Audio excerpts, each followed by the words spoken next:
Hi మామ, ముందుగా అందరికీ 79వ స్వాతంత్ర దినోత్సవ శుభాకాంక్షలు. ఎంతో మంది గొప్ప గొప్ప వీరుల కృషి నేడు మన స్వతంత్ర భారతదేశం. అలాంటి గొప్ప గొప్ప యోధుల్ని స్మరించుకోవడం మన ధర్మం. అలాగే మన సినిమా ఇండస్ట్రీ కూడా సమయం దొరికినప్పుడల్లా ఆ వీరులకు నివాళులుగా ఇండిపెండెన్స్ మీద సినిమాలు తీస్తూనే వచ్చారు. అలా తీసిన వాటిలో టాప్ 10 తప్పకుండా చూడాల్సిన 10 తెలుగు సినిమాలు మీకు ఇప్పుడు పరిచయం చేస్తాం మామ. ఇందులో వేరే భాష సినిమాలు కూడా ఉంటాయి, అంటే డబ్బింగ్ వర్షన్ అనమాట. Top 10: 1947 a love story. 9 Sardar Paparayudu. 8 Manikarnika Telugu. 7 Sye Raa Narasimha Reddy. 6 RRR. 5 Khadgam. ఈ సినిమా ఇండిపెండెన్స్ బ్యాక్డ్రాప్లో రాకపోయినప్పటికీ తెలుగు వాళ్ళకి ఈ సినిమా చూడకుండా ఇండిపెండెన్స్ డే పూర్తవ్వదు కాబట్టి దీన్ని పెట్టాను మామ.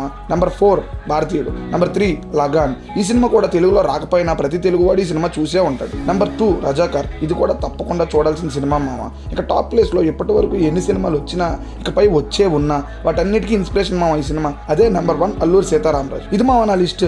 నేను ఏమైనా మిస్ అయినా మీరు నాకు ఏదైనా రికమెండ్ చేద్దాం అనుకున్నా కామెంట్ చేయండి మామ.